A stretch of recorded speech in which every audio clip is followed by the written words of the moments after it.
I had written goodbye letters to like the nurses. Thank you so much for all of you do. Wrote a goodbye letter, I think, to mom and dad. Just a bunch of different people that I cared for. And like, I don't know, like I guess at that point, yeah, obviously I felt like I was gonna die. Cancer. It's one of our greatest enemies. A disease in which abnormal cells divide without control and can invade nearby tissues. In short, cancer is created when there's damage to our DNA. While our cells are dividing, they decide not to listen to regular instructions and a gene mutation occurs. From there, the cancer cells can grow and divide out of control, causing severe side effects which can sometimes include death. If you are fortunate, you can be cured, but in some cases, the cancer can come back, even if just one cell is left behind. Imagine sitting in front of a doctor and they say to you, you have been diagnosed with cancer. Your whole life changes in an instant. Well, for around 18 million people worldwide, those words have been told to them. This includes Ryan Gardner, the subject of today's story. Ryan was diagnosed on June 30th, 2010 with Hodgkin's lymphoma. This was less than a week after she finished up her grade 10 exams. A young girl excited to start a summer adventure, a trip to Myrtle Beach, with her friend. Needless to say, the adventure that Ryan started instead was the one to beat cancer. The amazing part is, she did, again and again. Ryan has now been re-diagnosed for a total of 4 times. Despite this, Ryan can be described as a bubbly and cheerful person. Somebody who gives her absolute most at bringing positivity to her surroundings. Ryan is someone who has been fighting for her life for a decade, but not as if it were unfair, but as a way to appreciate the life that she has. No matter what the status of your health, we all wake up every day not knowing if it's going to be our last. Things happen. But for Ryan and others with cancer, they wake up every day knowing it could be their last. And that's something that I never want to know, but I thought it was an important perspective to understand. This is the meaning of life to a cancer patient. I think it just kind of clicked. I was like, wait a minute. So I'm supposed to be going to Myrtle Beach with my best friend.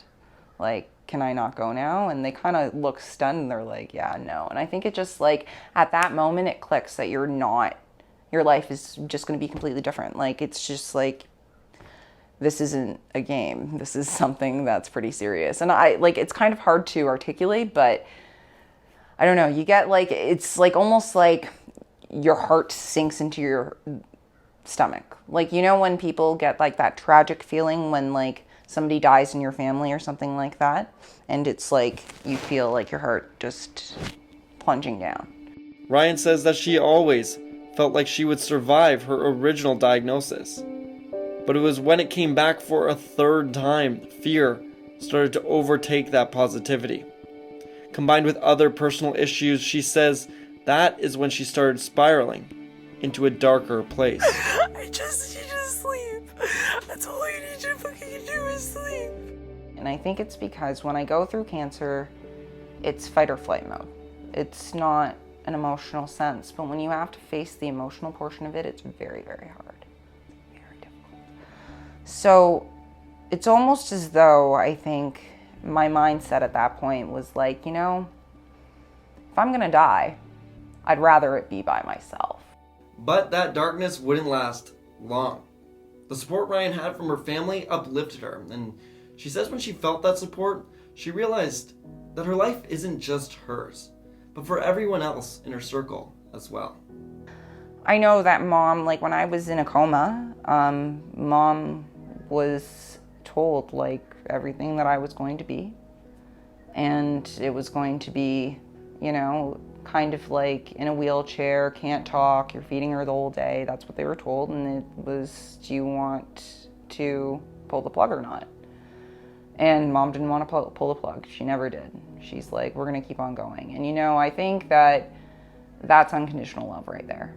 And I, like, mom and dad love me to the unconditional level where, like, you know what, it doesn't, like, they, I mean the world to them, obviously, because if they're going to say, you know what, We're going to take this person because we love this person so much.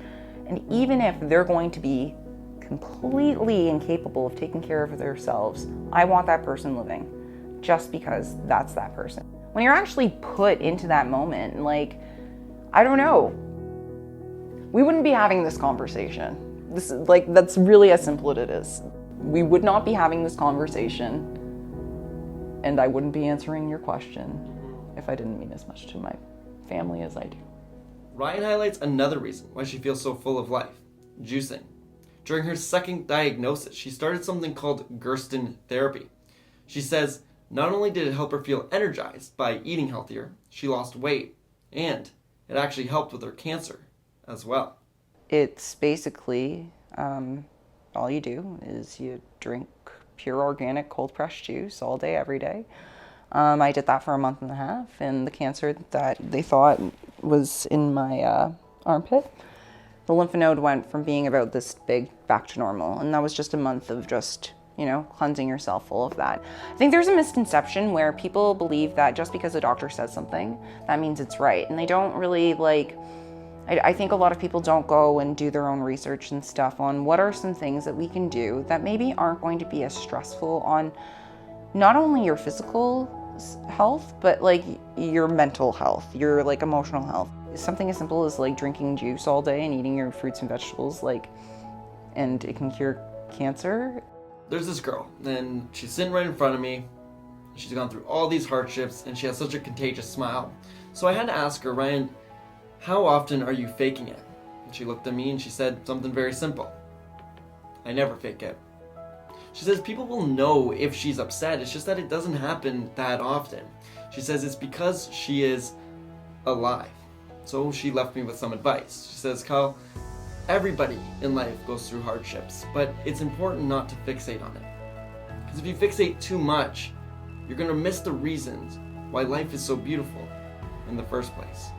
I just can't conceptualize with the idea of going out and constantly thinking, what if this is going to happen? What if this is going to happen? Because, what if there's going to be a brick that falls down onto you? Or what if you're going to go and get struck by lightning? Yeah, you have a higher percentile, but hey. Again, it's just, I look at my mom and I remember the day where I was moping around and I didn't want to get up again to go on the walk. And Mom just looked at me and held my hand and said, please, for me. I remember that day I wanted to give up, but then I realized I couldn't give up. I think that sometimes it's just not about the I, it's about the we. And it's really sad because I think that a lot of people who go through similar situations like me don't have that sense of we that I had. So I'm really fucking lucky. Excuse my language, but I am really lucky because I have an extremely close family and a good set of friends who have stuck by me through the whole thing. And it's easier to go through something like that, and it's easier to say, yeah, I'm going to get through this, when you also have a supportive group saying you're going to get through this. Ryan told me that she feels like her life is special, that she's done something special, because any pain that she goes through is an opportunity for someone else not to. I think that throughout history and throughout religion, you see martyrs in the world, and the martyrs in the world are usually the people who have to go through pain in order for people to not have to go through pain. At the end of the day, if it's been 10 years of me going through a bunch of this BS, whatever. If I've made it so, a bunch of little kids that I saw at friggin' McMaster Hospital don't have to go through what I had to go through, frig. It's 100 kids versus just one. And at the end of the day, I don't know. I think that you can be a victim to something, or you can choose to take that and you can say, you know what, you've actually done something pretty incredible with your life. Today, Ryan spends her days writing poetry, and she spends a lot of quality time with her family and friends. She also works at Body Bar, a local juicing business that her mom started after their experience with Gersten therapy.